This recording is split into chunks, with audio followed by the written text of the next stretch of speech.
నువ్వు నాకు తెలియకుండా ఇంట్లోకి రావాలనుకున్నావు. నేను నిన్ను చూశాను. అసలేం జరుగుతుంది ఇక్కడ? ఈ డబ్బులేంటి, ఈ నగలేంటి? మా నాన్నకి తెలియకుండా ఇంటికి రావడం ఏంటి? నేను చెప్తానురా. మీ అమ్మ గురించి నీకు తెలుసు కదా. నీ మీదున్న అమితమైన ప్రేమతో ఒక్కోసారి తనేం చేస్తుందో తనకే తెలియట్లేదు. ఈ ఇంటికి కాబోయే కోడలు మీ అమ్మ కంటే నిస్వార్థంగా గొప్పగా ఉండాలని కోరుకుంది. పెళ్ళంటే అటు 7 తరాలు ఇటు 7 తరాలు చూడాలంటారు కదా. మీ అమ్మ కాబోయే వేంకుల్ని పరీక్షించాలనుకుంది. పొరపాటున డబ్బు మనుషులైతే నీ జీవితం పాడవుతుందని వీళ్ళని పరీక్షించడానికి మధు చేతికి నగలు డబ్బులు ఇచ్చి ఈ పెళ్లిని ఆపమంది.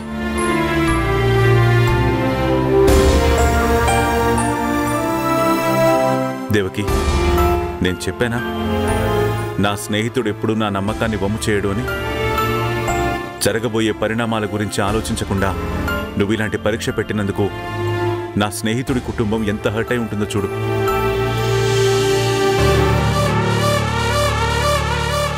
మన మధ్య గొడవలు రాకూడదు అని, నేను హర్ట్ అవ్వకూడదు అని కారణం కూడా చెప్పకుండా ఈ పెళ్లి రద్దు చేసుకుందామని చెప్పాడు. నీ తొందరపాటు చర్యకు రామచంద్రని క్షమించమనడుగు.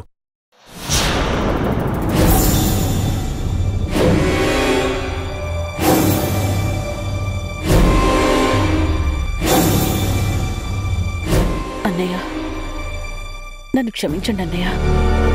నేను పొరపాటు చేశాను, కానీ దురుద్దేశంతో మాత్రం చేయలేదు. నా కొడుకు మీదున్న పిచ్చి ప్రేమతో నేను అలా చేశాను. నా పిచ్చి అనుమానాలతో మిమ్మల్ని బాధ పెట్టాను. దయచేసి నన్ను క్షమించండి.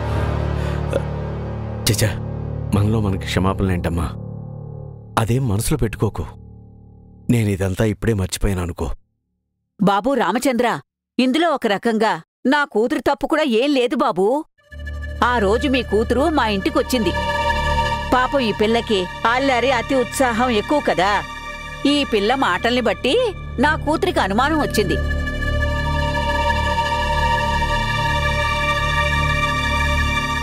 ఏముంది? ఏం లేదు బాబూ. మధుతో నా కూతురు మీ నాన్నగారి సంపాదన ఏంటి, 3 ఆడపిల్లలు కదా, ఇబ్బంది అవుతుందేమోనన్న అక్కరతో అడిగింది. అందుకు నీ కూతురు ఏమందో తెలుసా? అయ్యో రామచంద్ర, మాకంత అదృష్టం కూడానా? మా నాన్నకి బతకడం తెలీదు, సంపాదించే సీట్లో ఉండి కూడా జీతం తప్ప గీతం ఎరగడు. అదే నేనైతేనా ఈ పాటికి మీలాంటిల్లు 4 కట్టించేదాన్ని.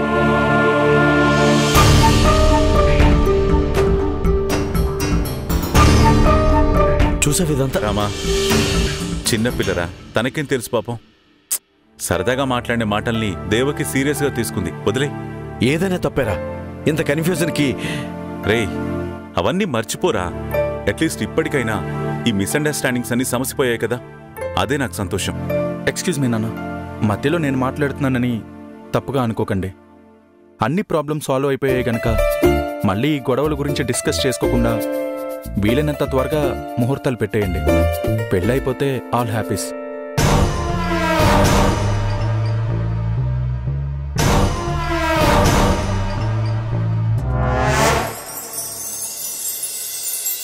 ఓకే నాన్న, నేను ఆఫీస్కి బయలుదేరుతాను. మీరు మీ ఫ్రెండ్తో టైం స్పెండ్ చేయండి. పెళ్లి గురించి డిస్కస్ చేయండి. బాయ్ నాన్న. బాబాయ్. దేవకి, మీ అన్నయ్య కాఫీ ఇవ్వవా? తీసుకురా.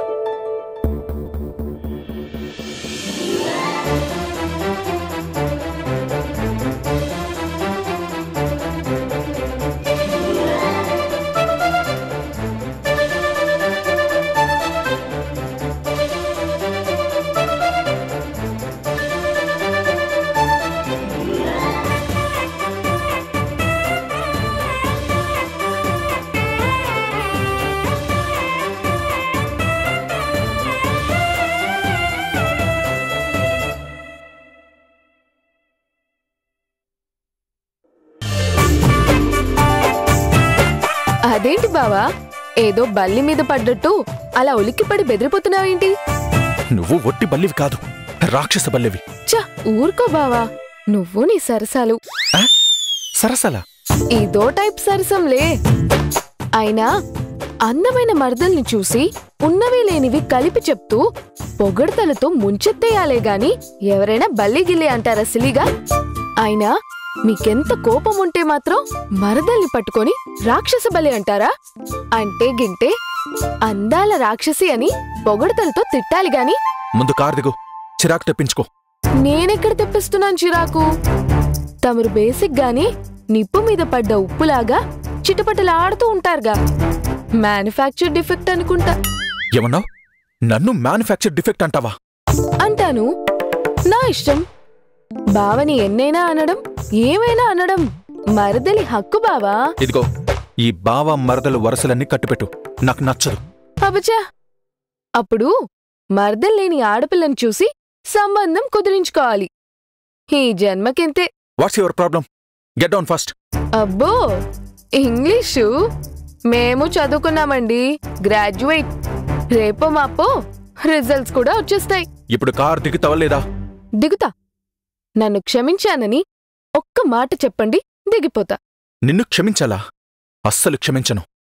ఏదో తెలియక ఫోన్లో ఎవరో అమ్మాయిలా మాట్లాడి ఎదురుపడగానే చెడామడ 4 మాటలు అనేశాను.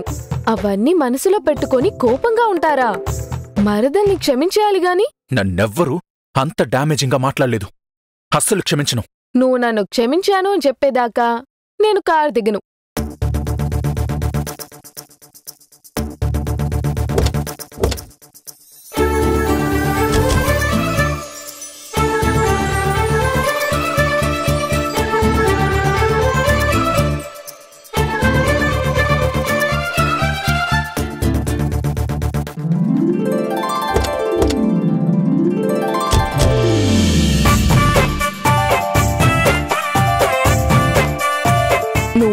అయితే నేను మెరుపుని బావా, నీకన్నా వేగంగా ఉంటాను.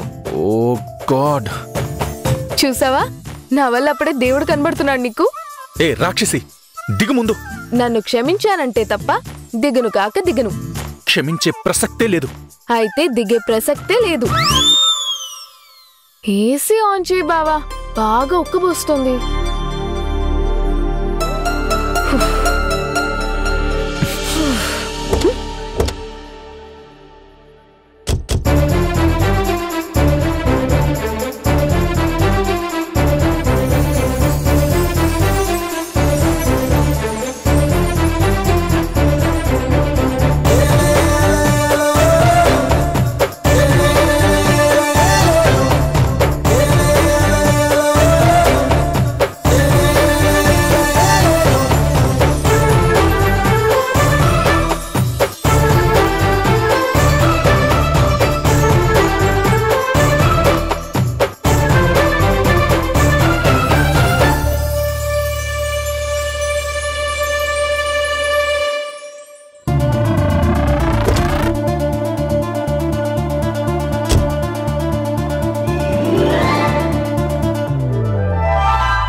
బావోయ్, నీ పిలక నా చేతిలో ఉంది.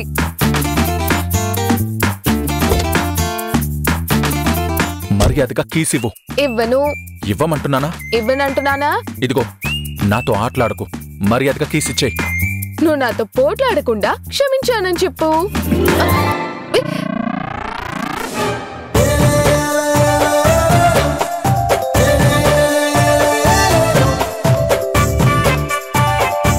ఎక్కడికి పోతావు చిన్నవాడా, నా చూపుల్లో చిక్కుకున్న వెర్రివాడా. చూసావా ఎలా బందీ అయిపోయావు?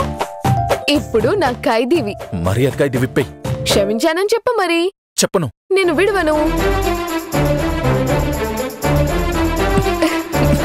నీకు వేరే ఆప్షన్ లేదు బావా, క్షమించానని చెప్పే. ఓకే, క్షమించాను. ఇలా మాడుమొహం వేసుకొని కాదు, నవ్వుతూ క్షమించానని చెప్పు. క్షమించాను. అబ్బా, ఏం నవ్వావయ్యా అందుగాడా, చక్కగా నవ్వుతూ చెప్పు. క్షమించాను. అటేటో చూసి చెప్తావేంటి? నన్ను చూసి చెప్పు.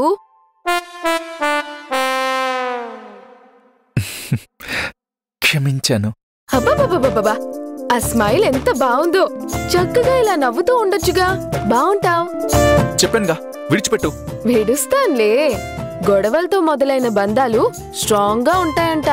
మన బంధము స్ట్రాంగ్ గా ఉంటుంది బావోయ్. నువ్వు స్ట్రాంగే, హెడ్ స్ట్రాంగ్. నీకంటేనా? క్షమించాను అని చెప్పించుకోవడానికి ఎన్ని తిప్పలు పెట్టావో చూడు, మొండిగటం. తప్పుకుంటాన్లే. కోపంలో కూడా భలే హ్యాండ్సమ్ గా ఉన్నారు బావగారు. అట్లా సిగ్గుదాస్తుంటే మరీ అందంగా ఉన్నారు బావా.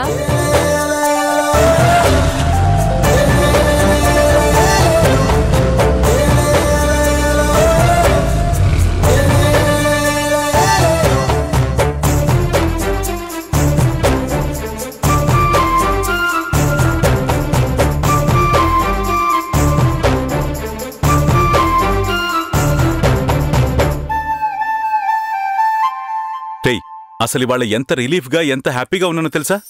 నిన్నంతా ఒకటే టెన్షన్ రా. రేయ్, ఈ స్వీట్స్ మొత్తం తినేయాలి. రేయ్, తినాల్సిందే, తిను. రామారా, నువ్వు కూడా వచ్చి స్వీట్ తీసుకో, కూర్చోయిలాగా.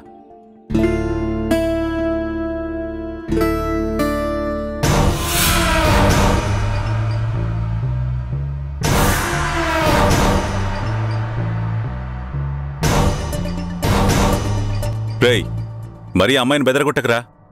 నువ్వు కూర్చోమ్మా.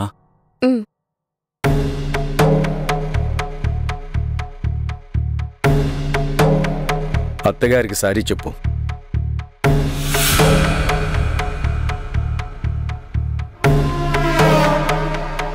సారీ అత్త.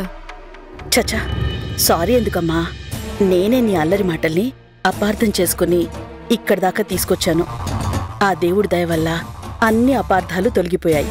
లేకపోతే బంగారం లాంటి కోడల్ని, అంతకంటే గొప్ప కుటుంబాన్ని మిస్ అయ్యేవాళ్ళం.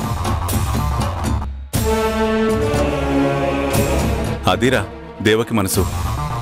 ఎంతసేపు తన చుట్టూ మంచివాళ్లే ఉండాలని, అందరూ మంచిగా ఉండాలని తాపత్రయపడిపోతుంది. మన చుట్టూ మంచివాళ్ళుంటేనే కదండి మనం బావుంటాం. అమ్మా దేవకి, నిన్నటి వరకు నా కూతుర్ని అత్తారింటికి పంపించేయాలని దిగులుండేది. కానీ ఇప్పుడు నీ మాటలు విన్న తర్వాత ఆ దిగులంతా దూదిపింజలా ఎగిరిపోయిందమ్మా. నా కూతురే కాదమ్మా, మేము అదృష్టవంతులమే. రేయ్, మనందరం అదృష్టవంతులమే.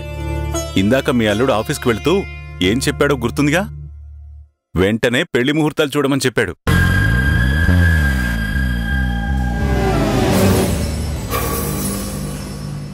వెంటనే మంచి సిద్ధాంతిని కలిసి ముహూర్తాలు పెట్టిద్దాంరా. మా సిద్ధాంతున్నారా, ముందు నువ్వు అమ్మాయి జాతకం ఇచ్చి పంపు. అమ్మాయి అబ్బాయి ఇద్దరి పేరు బలాలకి మంచి ముహూర్తం చూడమని అడిగి నీ కబురు చేస్తాను. అలాగేరా, ఇంటికి వెళ్ళగానే మంచి టైం చూసుకొని అమ్మాయి జాతకం పంపిస్తాన్రా.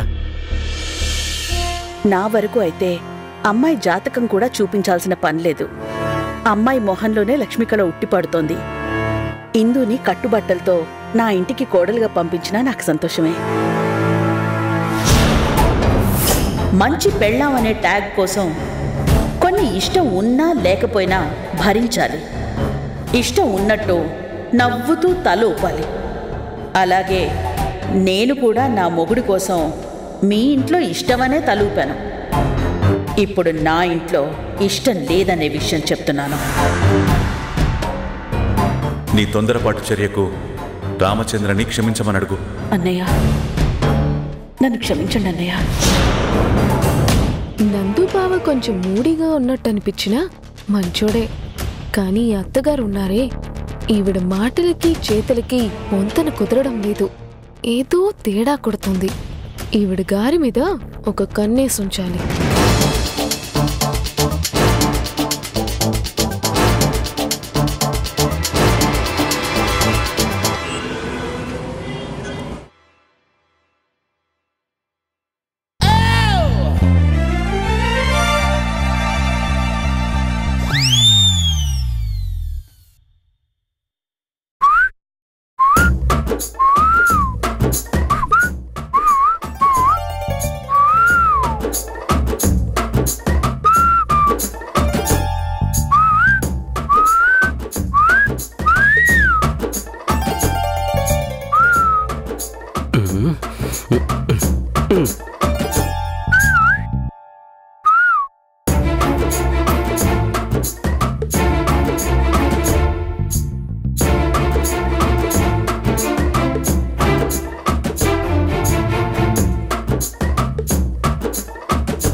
ఏంటి రాజీనామా చేస్తున్నావా?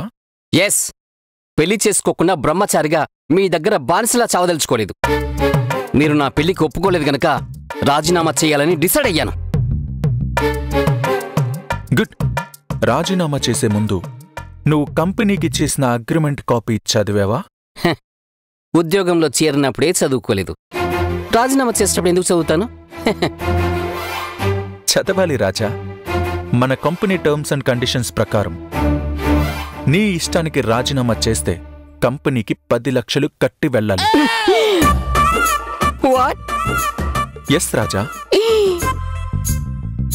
ఈ రాజీనామాతో పాటు 10 లక్షలు కట్టి నిరభ్యంతరంగా వెళ్ళిపో. ఇది అన్యాయం. కావాలంటే కేసు వేసుకో. కేసు ముగిసేలోపు లాయర్ ఫీజులు మినిమం ఒక 20 లక్షలు అవుతాయి. అంతవరకు నువ్వు పని కూడా ఇక్కడే చేయాలి. కేసు ముగిసేంత వరకు జీతం కూడా ఉండదు. అగ్రిమెంట్లో ఇన్ని ఫిట్టింగ్లున్నాయా? అగ్రిమెంట్లో ఉండేదే అది. ఇప్పుడు చెప్పు, రాజీనామానా రాజీయా? రాజీ. ఉద్యోగం వస్తుంది కదా అని ఎక్కడ పడితే అక్కడ చదవకుండా సంతకం పెట్టారు. అనుభవిస్తారు.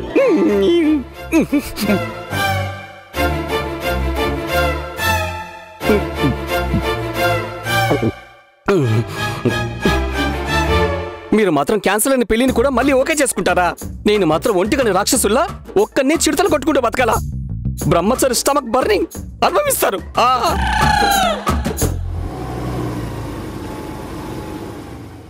రమణి, రమణి, రమణి, ఏంట్రా? ఏంటి ఇద్దరు తెల్లమొహాలు వేసుకొని చూస్తున్నారు? నేను ఈవేళ ఎంత సంతోషంగా ఉన్నాను తెలుసా? అరే ఏమైందిరా రామా? మాకేం అర్థం కావడం లేదు. అమ్మా, మనం ఎంత అపార్థం చేసుకున్నామో తెలుసా? అసలు ఇలాంటి పరిస్థితి రావడానికి కారణమే ఇదిగో ఈ మహాతల్లి. ఇన్నాళ్ళు బాధ్యత లేకుండా మగరాళ్ల తిరుగుతుందని బాధపడేవాణ్ణి. ఇప్పుడు అంతకంటే ఒక మెట్టు పైకెక్కి పెద్ద ఘనకార్యం చేసింది. అసలేం జరిగిందండి? దాని మీద ఎందుకు కోప్పడుతున్నారు? ఇదిగో ఈ మహాతల్లి తిన్నగా ఉండుంటే అసలు ఎలాంటి సమస్య వచ్చుండేది కాదు. ఈవిడి గారి వాగుడు వల్లే అన్ని సమస్యలు వచ్చాయి. పర్సు ఇవ్వడానికి వెళ్ళిందా? సైలెంట్గా వెళ్ళి ఇచ్చి రావాలి కదా. అక్కడికి వెళ్ళి దేవకితో అసలు మా నాన్నకి బ్రతకడం చేత కాదు, జీతం తప్ప గీతం ఎరగడు, అదే నేనైతే ఇలాంటి ఇళ్ళు 4 కట్టుండేదాన్ని అన్నదట. ఈవిడి గారి మాటలు విని చాలా డబ్బు మనిషిలా ఉంది, ఈవిడి గారి తోబుట్టు ఎలా ఉంటుందన్న సందేహంతో మనల్ని అందరినీ పరీక్షించడానికి డబ్బు నగలు ఇచ్చి పెళ్లి ఆపమని ఈవిడితో చెప్పారు. ఇవేం పరీక్షలరా? ఆ పిల్ల అల్లరిగా ఏదో సరదాగానుంటుంది. దాన్ని పట్టుకుని ఇలా చేస్తే ఎలా? అమ్మా, నీ మనవరాలు తప్పుని సమర్థించుకురాకు. వాళ్ల భయాలు వాళ్ళకుంటాయి. ఇంటికి కాబోయే పెద్ద కోడలంటే కుటుంబ యజమాని కింద లెక్క. డబ్బు మనిషి అయితే ఎలా అని భయపడి ఉంటారు. పాపం ఇందులో ఆ దేవకి తప్పేమీ లేదు. ఈవిడ మాటలు నమ్మి బాధపడి ప్రాణ స్నేహితుడితో ఈ సంబంధం వద్దని చెప్పాల్సి వచ్చింది. ఆ దేవుడి దయ వల్ల అన్ని సమస్యలు తొలగిపోయాయి. ఇందు పెళ్లి యథాతథంగా జరగబోతుంది.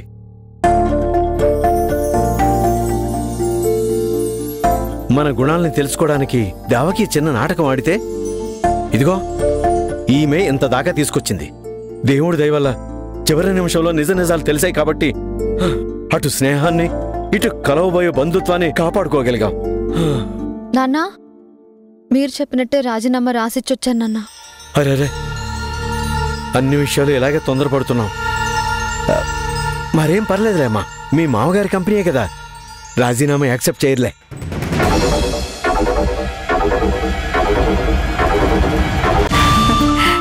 ఇందు, ఏంటలా చూస్తున్నావు? చిన్న అపార్థం వల్ల జరిగిన గొడవే ఇదంతా. నందుతో నీ పెళ్లి అనుకున్నట్టుగానే జరుగుతుంది. నీ అదృష్టానికి ఓర్వలేని కళ్ళు దిష్టి పెట్టినట్టున్నాయి. అత్తయ్య, సాయంకాలం ఇందుకి దిష్టి తీసేయండి. తప్పకుండా దిష్టి తీస్తా. మీ మనవరాలు దిబ్బాలే అదృష్టమని పెదాలు నవ్వుతూ అన్నా చాలా మంది నొసలు చిట్లించారు. బాగా దిష్టి పట్టుకున్నట్టుంది. నువ్వు నిశ్చింతగా ఉండమ్మా, అంతా మంచే జరుగుతుంది. రమణి, సిద్ధాంతి గారిని కలిసి వెంటనే పెళ్లి ముహూర్తాలు పెట్టాలని స్వయంగా అల్లుడిగారే చెప్పారు.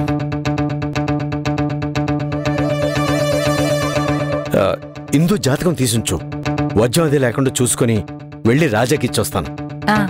అలాగే నీ ముద్దుల కూతురికి చెప్పు. అమ్మా, నువ్వు కూడా నీ గారాల మనవరాలకి నీ మాటగా చెప్పు. ఇందు పెళ్ళయ్యేలోపు ఏ చిన్న పేచీ వచ్చినా నేను ఏం చేస్తానో నాకే తెలీదు. రౌడీ వేషాలు పిచ్చి ప్రేలాపంలో కట్టిపెట్టి తిన్నగా ఉండమను. అదే ఆవిడిగారు నాకు చేసే గొప్ప మేలు.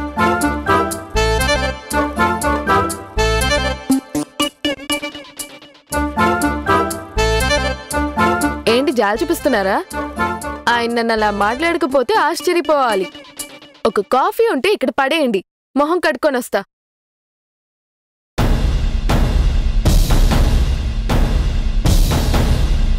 నాలాంటిది నీకు పెళ్ళామైతేనా? నీలాంటిదా? ఏంటమ్మా, నాకేం తక్కువ? ఏ కారణం చేతనైనా ఈ ముహూర్తం తప్పితే మళ్ళీ ఈ జన్మలో అబ్బాయికి కళ్యాణ యోగం లేదు. అయితే నువ్వు నాతో వచ్చేసే, మనం ఎక్కడికన్నా వెళ్ళి పెళ్లి చేసుకుందాం. ఆ మధుబాల ఇప్పుడు నీ కోటలో ఒక్క ఇటుకను మాత్రమే కదిపింది. ఈ ఇంటి కోడలయిందనుకో, ఆ తర్వాత ఇటుకలు కాదు పునాదులే కదిలిస్తుంది.